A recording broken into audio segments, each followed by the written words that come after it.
Voice of south நேயர்களுக்கு வணக்கம். இன்று நம்மோடு சிறப்பு விருந்தினராக இணைந்திருப்பவர் திராவிட முன்னேற்ற கழகத்தின் சிந்தனையாளர் வல்லம் வசீர் அவர்கள். வணக்கம் சார். வணக்கம். விஜய் அவர்கள் மாவட்ட சுற்றுப்பயணத்திற்கு முன்னதாக ஊழல் பட்டியல் தயாரிக்கிறதுக்கு தீவிரமாக இருக்கிறதா சொல்லப்படுகிறது.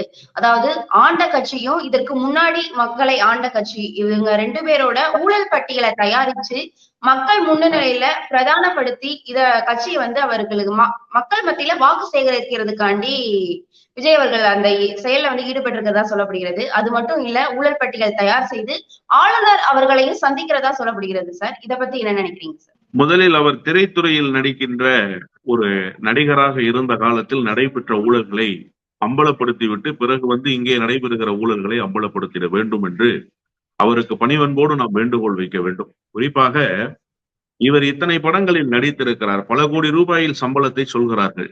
அந்த பணம் எல்லாம் அவருக்கு கணக்குகளில் வரவு வைக்கப்பட்ட பணமாகத்தான் கொடுக்கப்பட்டதா அல்லது கருப்பு பணமாக பெறப்பட்டதா என்பதை முதலில் அவர் பட்டவர்த்தனமாக அறிவிப்பதற்கு தயாராக இருக்கிறாரா? அவர் வருமானத்தை முறையாக கணக்கு காட்டி வருமான வரி கணக்கை நேர்மையாக அவர் செலுத்தியவராக இருக்கிறாரா என்கிற கேள்விக்கெல்லாம் விஜய் பதில் சொல்லிவிட்டு அதன் பிறகு நீங்கள் பிறர் குறித்து ஊழல் குற்றச்சாட்டுகளை வாசிக்கலாம். ஒரே ஒரு உதாரணம் தான் சொல்லிட வேண்டும். ஒரு பானை சோறுக்கு ஒரு சோறு பதம் என்று சொல்வார்கள். விஜய் அவர்கள் ஒரு இறக்குமதி செய்யப்பட்ட வாகனத்தை பயன்படுத்தி வருகிறார், ரோல்ஸ் ராய்ஸ் கார். அந்த ரோல்ஸ் ராய்ஸ் காருக்கு வரி ஏய்ப்பு செய்து விட்டார் என்பது அவர் மீது இருக்கக்கூடிய பிரதானமான குற்றச்சாட்டு. நான் சொல்லவில்லை, நீதிமன்றம் அந்த குற்றச்சாட்டை சொன்னது.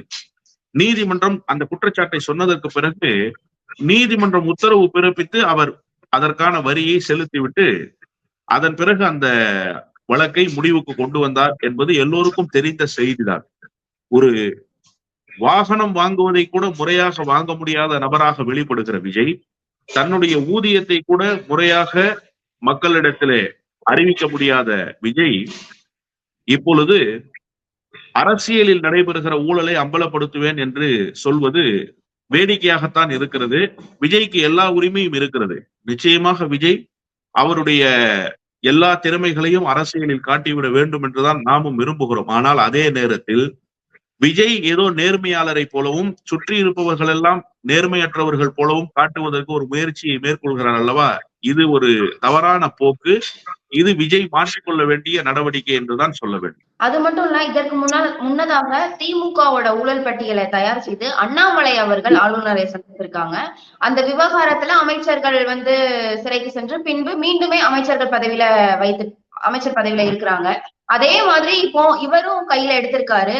ஒருவேளை அதாவது அண்ணாமலை செய்ததற்கு மேலாக விஜய் செய்து திமுகவுக்கு எதிரான தாக்கத்தை உண்டு பண்ணுவாருன்னு நினைக்கிறீங்களா சார்? திமுக என்றால் அது ஒரு ஊழல் கட்சி என்பது போன்ற ஒரு மாய தோற்றத்தை ஏற்படுத்துவதற்கு முயற்சியை எல்லோருமே மேற்கொள்கிறார்கள். ஆனால் உண்மையிலேயே இதுவரை திமுக மீது சொல்லப்பட்ட எந்த குற்றச்சாட்டும் நிரூபிக்கப்படவே இல்லை. உதாரணமாக சொல்ல வேண்டும் என்று சொன்னால் 2G ஸ்பெக்ட்ரம். அந்த 2G ஸ்பெக்ட்ரத்தை எப்படி ஊதி பெரிதாக்கினார்கள்? 2014ஆம் ஆண்டு ஆட்சி மாற்றம் ஏற்படுவதற்கே அதுதான் ஒரு கருவியாக இருந்தது என்று அன்றைக்கு இருந்த அரசியல் வல்லுநர்கள் எல்லாம் சொன்ன செய்தியை நாம் பார்த்தோம். உண்மையிலேயே ஆட்சி மாற்றத்துக்கான அடிப்படையாக அமைந்தது அந்த 2G ஸ்பெக்ட்ரம் என்கின்ற ஊதி பெரிதாக்கப்பட்ட பிம்பம் தான். அந்த பிம்பம் எப்படி உடைந்து சுக்குநூறாக போனது என்பதை நாம் பார்த்தோமா இல்லையா? நீதிமன்றத்தினுடைய படிக்கட்டுகளுக்கு ஏறி வாய்தா வாங்காமல் ஒவ்வொரு முறையும் நீதிமன்றத்தினுடைய படிக்கட்டுகளில் ஆஜராகி முன்னாள் ஒன்றிய அமைச்சர், இன்றைக்கு நீலகிரியினுடைய நாடாளுமன்ற உறுப்பினராக இருக்கிறார் ராசா அவர்கள் எப்படியெல்லாம் அந்த வழக்கை சந்தித்தார், அந்த வழக்கை எப்படியெல்லாம் உடைத்தெறிந்தார் என்பதை இந்திய துணை கண்டமே பார்த்தது. இப்போது அந்த வழக்கு குறித்த 2G அவிழும் முடிச்சுகள் என்கிற புத்தகத்தையும் வெளியிட்டு இந்த வழக்கு கடந்து வந்திருக்கிற திசைவழி போக்கு, இந்த வழக்கின் மூலமாக எப்படியெல்லாம் குற்றம் சுமத்தப்பட்டார், அந்த வழக்கிலிருந்து எப்படி தன்னை விடுவித்துக் கொண்டார் என்கிற அந்த செய்தியை நாட்டு மக்களுக்கு பட்டவர்த்தனமாக அறிவித்திருக்கிறார். இதை தாண்டி திமுக மீது ஏதாவது ஒரு ஊழல் குற்றச்சாட்டை சொல்ல முடிந்ததா? சொல்ல முடிந்தது என்பதற்கு பல உதாரணங்களை அவர்கள் சொல்லலாம். இந்த ஊழல் அந்த ஊழல் என்று எங்காவது ஒரு குற்றம் நிரூபிக்கப்பட்டதா? திமுக மீது சுமத்தப்பட்ட ஊழல் குற்றம் நிரூபிக்கப்பட்டதா? அண்ணா திமுக மீது சுமத்தப்பட்ட ஊழல் குற்றம் நிரூபிக்கப்பட்டதா? யார் ஊழல் செய்திருக்கிறார்கள் என்கிற பட்டியலை நீங்கள் எடுத்து பார்க்கிற போது தமிழ்நாட்டுக்கு ஒரு மிகப்பெரிய அவமானத்தை தேடி தந்தவர் ஜெயலலிதா. ஜெயலலிதா அம்மையார் முதலமைச்சராக இருக்கிற காலத்தில் தான் அவருக்கு சிறை தண்டனை விதிக்கப்பட்டது. ஒரு முறை அல்ல, 2 முறை விதிக்கப்பட்டது. 2001 அவர் அதிகாரத்துக்கு வந்து 2006 வரை முதலமைச்சராக இருந்த காலத்தில், இடைக்காலத்தில் ஓ பன்னீர்செல்வம் வந்தாரே முதலமைச்சராக. எதற்காக வந்தார்? அவர் மீது குற்றம் சுமத்தப்பட்டு அந்த குற்றம் நிரூபிக்கப்பட்டு அவருக்கு சிறை தண்டனை வழங்கப்பட்டதற்கு பின்பு ஓ பன்னீர்செல்வம் வந்தார். அதன் பிறகு அவர் பரப்பன அக்ரஹார நீதிமன்றத்தில் ஆஜராகி குன்ஹா அவர்களுடைய தீர்ப்பை வாசித்ததற்கு பிறகு சிறை கொட்டடியில அவர் பூட்டப்பட்டாரு. பெங்களூரு சிறையில இருந்தாரே, அவரும் சசிகலா அம்மையாரும் இருந்தார்களே. எந்த குற்றச்சாட்டுக்காக இருந்தார்கள்? ஊழல் குற்றச்சாட்டுக்காக இருந்தார்கள். தமிழ்நாட்டினுடைய பட்டியலை நீங்கள் முதலமைச்சர் பட்டியல் போடுகிற போது ஊழல் குற்றச்சாட்டுக்காக சிறை தண்டனை பெற்ற முதலமைச்சர் என்கிற ஒரு அவப்பெயரை தமிழ்நாட்டுக்கு தேடி தந்தவர் ஜெயலலிதா. தேடி தந்த கட்சி அதிமுக. அது குறித்து யாராவது பேசுகிறார்களா? மாநாட்டில் ஊழலுக்கு எதிராக பேசுகிறேன் என்று சொன்ன விஜயாவது அது குறித்து வாய் திறந்தாரா? அண்ணாமலை கூட அது குறித்து வாய் திறக்கவில்லையே. எனவே இவர்களுக்கு பிரதான எதிர்ப்பு என்பது திமுகவினுடைய எதிர்ப்பு தான். திமுக எதிர்ப்பை மையப்படுத்தி இவர்கள் செய்ய வேண்டிய அரசியலை தான் ஊழல் என்றெல்லாம் சொல்லி திமுகவின் மீது சேற்றை வாரி இறைக்கிற வேலையை செய்கிறார்கள்.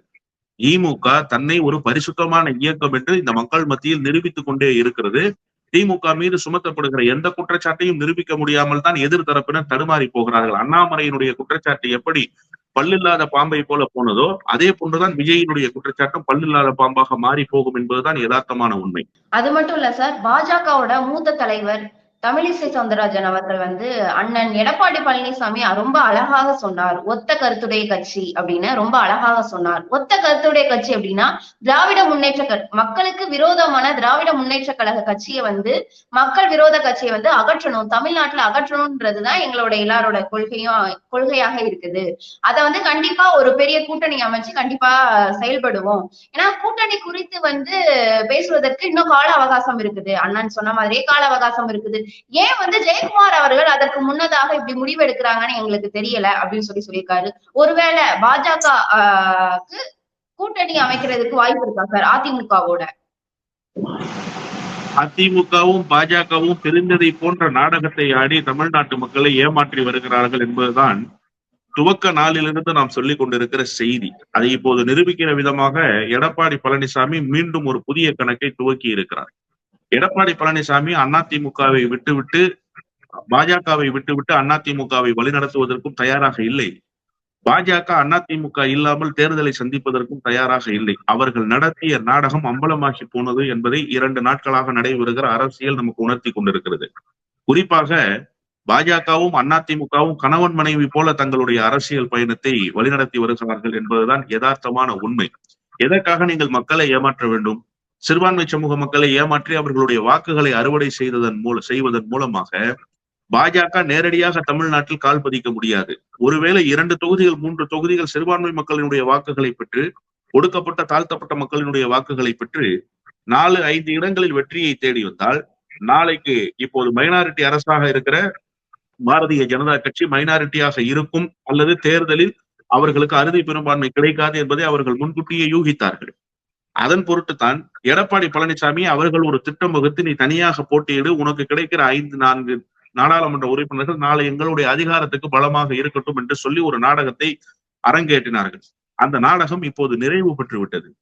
பாரதிய ஜனதா கட்சியும் அதிமுகவும் 2026 வருகிற தேர்தலில் கைகோர்ப்பதற்கான எல்லா வாயில்களையும் எடப்பாடி பழனிசாமி திறந்து வைத்து விட்டார். ஆனால் உண்மையிலேயே அதிமுக தொண்டர்கள் மனக்குமுறையில் இருக்கிறார்கள் என்றுதான் நான் சொல்வேன். பாஜக கூட்டணியை விட்டு அதிமுக வந்ததற்கு பிறகுதான் அதிமுக ஒரு புதிய விடியலுக்கான இயக்கமாக மாறியிருந்தது என்கிற உற்சாகம் அவர்களிடத்தில் இருந்தது. காரணம், ஒரு தனித்துவமான தலைமை இல்லை, தொடர் வெற்றிகளை தேட முடியவில்லை, தொடர் தோல்விகளையே எடப்பாடி பழனிசாமி பரிசாக தந்தார். இதையெல்லாம் தாண்டி மிக முக்கியமான செய்தியாக ஒன்று பேசப்பட வேண்டும். பாரதிய ஜனதா கட்சியோடு அதிமுக இருப்பதை அதிமுகவுடைய தொண்டர்களே விரும்பவில்லை. ஆனால் இவர்கள் பதவி சுகத்துக்காக பாஜக ஆட்டுவித்த போதெல்லாம் ஆடிக்கொண்டிருந்தார்கள் என்பது யதார்த்தமான உண்மை. மீண்டும் பாஜகவினுடைய கைப்பாவையாக செயல்படுவதற்கு எடப்பாடி பழனிசாமி தயாராகிவிட்டார். அதைத்தான் அம்மையார் தமிழிசை சவுந்தரராஜன் அவர்கள் இப்போது வழிமொழிந்திருக்கிறார். முன்மொழிந்தவர் எடப்பாடி பழனிசாமி தான், வழிமொழிந்தவர் தான் தமிழிசை சவுந்தரராஜன். ஏன்னா அவங்க வந்து என்ன சொல்லியிருக்காங்க அப்படின்னா, கூட்டணியில உறுதியா இருக்கணும், உதிரியாக இருக்கக்கூடாது. உதிரியாக நம்ம இருந்தோம் அப்படின்னா கண்டிப்பா உதயசூரியன் வந்து தமிழ்நாட்டுல உதிக்கும். உதயசூரியனை உதிக்க விடாம பண்ணணும்ன்றதுதான் நம்மளோட ஒற்றை கொள்கையா இருக்கு அப்படின்னு சொல்லியிருக்காங்க சார்.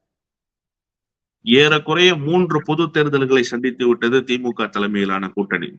சந்தித்த 3 பொது தேர்தல்களிலும் மகத்தான வெற்றி வாகையை சூடி இந்த கூட்டணியை பாதுகாத்தது மட்டுமல்ல, தான் மட்டுமே அதிகாரத்தை நோக்கி நகராமல் தன்னோடு இருந்த தோழமை இயக்கங்களையும் அதிகாரத்தை நோக்கி நகர்த்திய பெருமைக்குரிய தலைவர் என்கிற இடத்துக்கு தமிழ்நாட்டினுடைய முதலமைச்சர் வந்திருக்கிறார். நீங்க யோசித்து பாருங்களேன். விடுதலை சிறுத்தைகளுக்கு இன்னைக்கு அந்த கட்சிக்கான ஒரு அங்கீகாரம் கிடைத்திருக்கிறது. 2 நாடாளுமன்ற உறுப்பினர்கள் தனிச்சின்னத்தில். அந்த தனிச்சின்னத்தை விடுதலை சிறுத்தைகள் தனித்த களத்தில் நின்றிருந்தால் அல்லது அதிமுகவோடு நின்றிருந்தால் பெற்றிருக்க முடியுமா? அவர்கள் 6 இடங்களில் சட்டமன்ற தேர்தலில் போட்டியிட்டு 4 இடங்களில் வெற்றி பெற்றிருக்கிறார்கள். 4ம் அவர்களுடைய சொந்த சின்னத்தில் பெற்ற வெற்றி. அதே நிலைமை அதிமுகவோடு கூட்டணி வைத்திருந்தால் தொடர்ந்து இருக்குமா? மதிமுக எப்ப கடைசியா சட்டமன்றத்துக்குள் நுழைந்தார்கள்? 2006 அதிமுக கூட்டணியில 6 இடங்களில் வெற்றி பெற்று சட்டமன்றத்துக்குள் நுழைந்தார்கள். அதிலும் 3 சட்டமன்ற உறுப்பினர்கள் இல்லாமலேயே போனார்கள் என்பது யதார்த்தமான உண்மை. ஒருவர் மறைந்து போனார், 2 வேறு இயக்கங்களுக்கு சென்றார்கள். அதன் பிறகு ஏறக்குறைய எத்தனை ஆண்டுகளுக்கு பிறகு ஒரு சட்டமன்ற பிரதிநிதித்துவத்தை மறுமலர்ச்சி திமுக பெற்றது என்பதற்கு இப்போது நடந்து முடிந்த 2021ஆம் ஆண்டு தேர்தல் சாட்சி. இந்த கூட்டணியில் பெற்றார்கள். இந்த திமுக தலைமையிலான கூட்டணியில் பெற்றார்கள். வெறுமனே திமுக மட்டும் அதிகாரத்தை நோக்கி நகரவில்லை, தன்னுடைய தோழமைகளையும் அதிகாரத்தை நோக்கி நகர்த்திய பெருமைக்குரிய இயக்கம் என்கிற இந்த கூட்டணியினுடைய பெருமையை தூக்கி நிறுத்துகிறார் முதலமைச்சர். நீங்கள் இந்தியா முழுமைக்கும் ஒரு கூட்டணி உருவானதே இந்தியா கூட்டணி என்கிற பெயரால். 100 விழுக்காடு வெற்றி வேறு எந்த மாநிலத்திலாவது அந்த கூட்டணிக்கு கிடைத்ததா? அகில இந்தியாவுக்கே திசை காட்டுகிற கருவியாக முதலமைச்சர் தான் இயங்கினார் என்பது யதார்த்தமான உண்மை. இப்படிப்பட்ட சூழ்நிலையில் எதிர்தரப்பிலே ஒரு கூட்டணி, அவர் சொல்கிறார் அல்லவா, உதிரி கட்சியாக இருந்தால் உதயசூரியன் உதித்து விடும் என்று. நீங்கள் எல்லாம் சேர்ந்து இருந்த போது என்ன கிழித்தீர்கள்? பாஜகவை அதிகாரத்தை நோக்கி நகர்த்த முடிந்ததா எடப்பாடி பழனிசாமியால்? அல்லது எடப்பாடி திமுகவும் அவர்களோட கூட்டணியில இருந்தவங்க தான், எங்களோட கூட்டணியில பாஜகவோட கூட்டணியில இருந்தவங்க தான். சோ அதை மறந்துடாதீங்க அப்படின்னு சொல்லி அவர் குறிப்பிடுறாரு சார். தேசிய ஜனநாயக கூட்டணிக்கு கடிவாளம் போட்டவர் கலைஞர். வரலாற்றை வரலாறாகவே பேசணும், வரலாற்றை திரித்து பேசக்கூடாது. தேசிய ஜனநாயக கூட்டணியில் அங்கம் வகித்தவர் அம்மையார் ஜெயலலிதா. நல்லா தெரிஞ்சுக்கங்க மேடம். நீங்க ஜெயலலிதா அம்மையார் அந்த கூட்டணியில் இருந்து வெளியேறியதற்கு பிறகு வாஜ்பாய் நிராயுதபாணியாக நின்றார். எதன் பொருட்டு வாஜ்பாய் நிராயுதபாணியாக நின்றார் தெரியுமா? இந்த அம்மையார் 96ஆம் ஆண்டு வெற்றி பெற்ற முதலமைச்சராக இருந்த கலைஞர் அவர்கள் தலைமையிலான அரசை கலைக்க சொன்னார். கலைக்க முடியாது என்று சொன்னார். ஏன் கலைக்க முடியாது என்று சொன்னால், ஒரு ஜனநாயக படுகொலையை நான் நிகழ்த்த முடியாது என்று வாஜ்பாய் சொன்ன போது வாஜ்பாய்க்கு அளித்த ஆதரவை வாபஸ் பெற்றார். வாபஸ் பெற்றதன் பொருட்டு அந்த அரசை காப்பாற்ற வேண்டிய இடத்துக்கு திமுக வந்து நின்றது. திமுக வந்து நின்றது மட்டுமல்ல, திமுக ஒரு கடிவாளத்தை போட்டது. மினிமம் காமன் புரோகிராம்னு பேரு, குறைந்தபட்ச பொது செயல் திட்டம். எந்தெந்த கொள்கையெல்லாம் பாஜகவினுடைய RSS உயிர் கொள்கைகளோ அவற்றையெல்லாம் நீ பேசக்கூடாது என்று கடிவாளம் போட்டவர் கலைஞர். காஷ்மீரினுடைய சிறப்பு அந்தஸ்து ரத்து செய்யப்பட வேண்டும் என்பது RSS கனவா இல்லையா?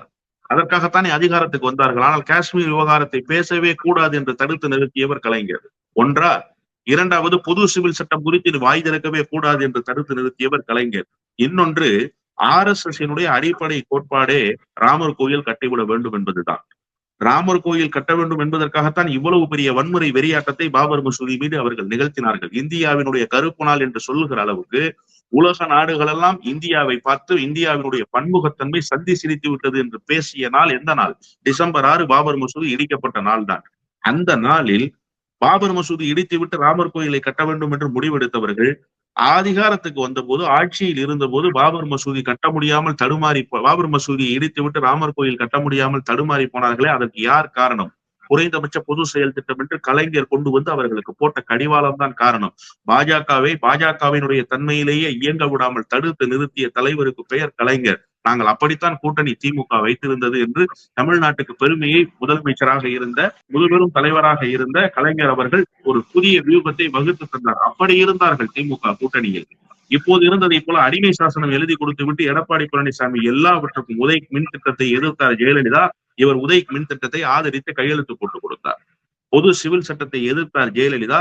பொது சிவில் சட்டத்தை ஆதரித்து கையெழுத்து போட்டு கொடுத்தார். கேட்டதற்கு நாங்கள் கூட்டணி தர்மத்துக்காக இதிலே ஆதரிக்கிறோம் என்று சொன்னார். கொஞ்சம் கூட வெட்கமே இல்லாமல் பொது சிவில் சட்டத்தை ஆதரித்து விட்டு வந்து இங்கே வந்து சிறுபான்மை மக்களுக்கு ஆதரவாக பேசுவதை போல நாடகம் ஆடுகிற அரசியலையா திமுக செய்தது? இல்லையே. எனவே திமுக கூட்டணியில் இருந்த காலம் என்பது வேறு.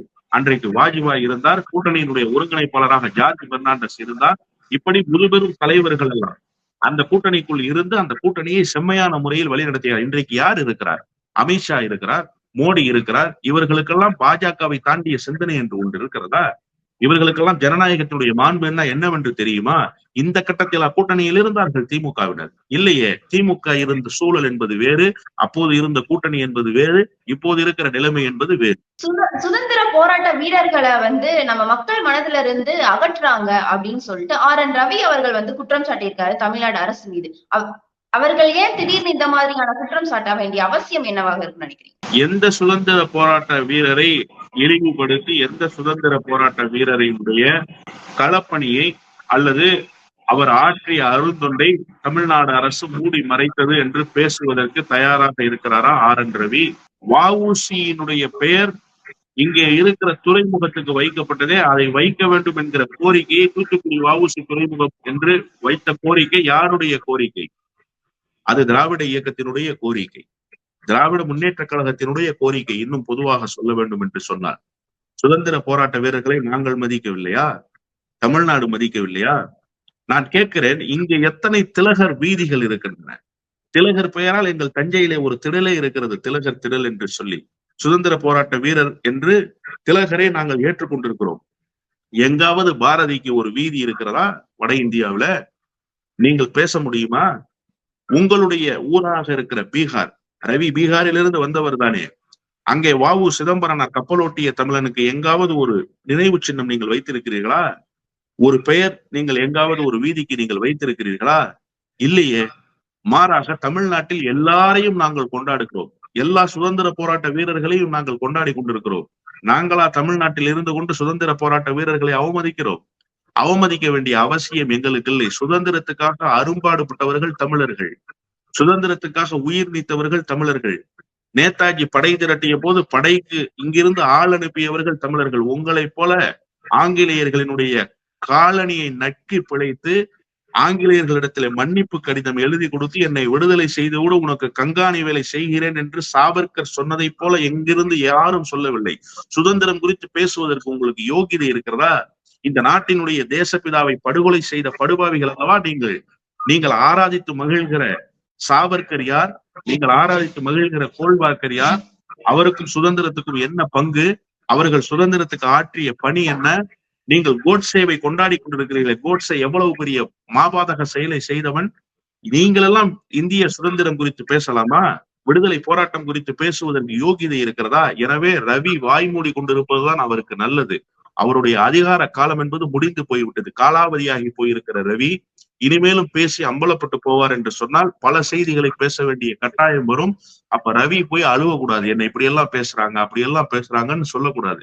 நீ பேசுகிற இடத்தில் எங்களை கொண்டு வந்து நிறுத்தினால் நாங்கள் பேசத்தான் செய்வோம். எடப்பாடி பழனிசாமி அவர்கள் நானும் ஒரு மேடைக்கு வருகிறேன், முதல்வர் அவர்களும் ஒரு மேடைக்கு வரட்டும், 2 பேரும் விவாதிக்கலாம், அதற்கு மக்களே தீர்ப்பு சொல்லட்டும் அப்படின்னு சொன்னதற்கு ஏற்ப உதயநிதி, துணை முதலமைச்சர் உதயநிதி அவர்கள் நான் வருகிறேன், தேதியை குறிப்பிட்டு சொல்லுங்க அப்படின்னு சொல்லியிருக்காரு.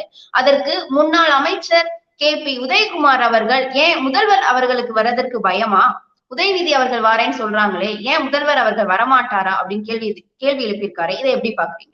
நான் இதை அரசியல் ரீதியாக அணுகுவதை விட தமிழ்நாட்டு மக்கள் என்கிற ரீதியில் ஒரு செய்தியை நான் சொல்கிறேன். முதலமைச்சர் அல்ல, துணை முதலமைச்சர் நான் வருகிறேன் என்று சொன்னதையே நான் ஏற்கவில்லை. துணை முதலமைச்சருடைய தகுதிக்கு, அவருக்கு இருக்கக்கூடிய ஆளுமைக்கு அவரே எடப்பாடி பழனிசாமியை அழைக்க கூடாது. எடப்பாடி பழனிசாமியை அவர் ஒரே மேடையில் ஏற்றி விவாதிக்க கூடாது. காரணம் என்ன தெரியுமா? தவழ்ந்து அதிகாரத்துக்கு வந்தவர் அல்ல உதயநிதி ஸ்டாலின். தவழ்ந்து தலைமையை கைப்பற்றியவர் அல்ல உதயநிதி ஸ்டாலின். யார் இந்த தலைமை பொறுப்புக்கு கொண்டு வந்து வைத்தார்களோ அவர்களுக்கே துரோகம் இழைத்தவர் அல்ல உதயநிதி ஸ்டாலின். எந்த இயக்கத்தை எந்த கொள்கையோடு நடத்த வேண்டும் என்பதற்காக அண்ணாவினுடைய படத்தை அந்த கொடியிலே பதித்து அண்ணாவினுடைய பெயரை அந்த கட்சிக்கு வைத்தார்களோ அதற்கு நேர் மாறான சிந்தனையோடு செயல்பட்டு அந்த கட்சியை சிதைக்கிற வேலையை செய்தவர் அல்ல உதயநிதி ஸ்டாலின். அவர் இன்றைக்கும் அண்ணாவை, பெரியாரை, முத்தமிழறிஞர் டாக்டர் கலைஞரை உயர்த்தி பிடிக்கிற ஒரு லட்சிய தீபமாக இருந்து கொண்டிருக்கிறார். எனவே அவருடைய தகுதிக்கு அவர் எடப்பாடி பழனிசாமியோடு விவாதிப்பது என்பதே ஏற்புடையது இல்லை என்பது என்னுடைய கருத்து. ஒண்ணு வேணாம், இப்படித்தான் அண்ணன் ஜெயக்குமார் ராயபுரத்துல பேசினார். என்ன தெரியுமா சொன்னாரு? தைரியம் இருந்தா வந்து என்னை எதிர்த்து நில்லு, நீ ஜெயிச்சுட்டா நான் அரசியலை விட்டே ஒதுங்குறேன். இது வந்து அண்ணன் ஜெயக்குமார் சொன்ன வார்த்தை. ராயபுரத்தில் ஐ ட்ரீம்ஸ் மூர்த்தி என்ற தன்னுடைய கட்சியினுடைய தொண்டர் ஒருவரை நிறுத்தி அண்ணன் ஜெயக்குமாரை வீட்டுக்கு அனுப்பிய பெருமைக்குரிய தலைவர் யாருன்னு கேட்டா அண்ணன் மு.க. ஸ்டாலின் வரலாறு சொல்லும். நீ வா நீ வான்னு சொல்லி முதலமைச்சரை அழைப்பது அல்ல பண்பு. ஏன் விவாதிக்க வேண்டும் என்று சொன்னால் யாரோடு வேண்டுமானாலும் விவாதிக்கலாம். என்னை பொறுத்தவரையில் திராவிட முன்னேற்ற கழகத்தினுடைய கிளை செயலாளரிடம் கூட விவாதிப்பதற்கு கிஞ்சித்தும் தகுதியற்ற நபர் தான் எடப்பாடி பழனிசாமி. எனவே எடப்பாடி பழனிசாமிக்கு உயர்ந்த இடத்தை துணை முதலமைச்சர் கொடுத்து விட்டார். தெம்பும் திராணியும் இருக்கும் என்று சொன்னால் துணை முதலமைச்சரோடு ஒரே மேடையில் அவர் விவாதித்து அவர் தன்னை நிரூபிக்கட்டும். பிறகு அவர் அரசியலில் எது பேசினாலும் தமிழ்நாட்டு மக்கள் நாம் கேட்டுக்கொள்வோம். பல கேள்விகளுக்கு தெளிவாக பதிலளித்து நேர்காணல் கொடுத்தமைக்கு நன்றி சார். நன்றி.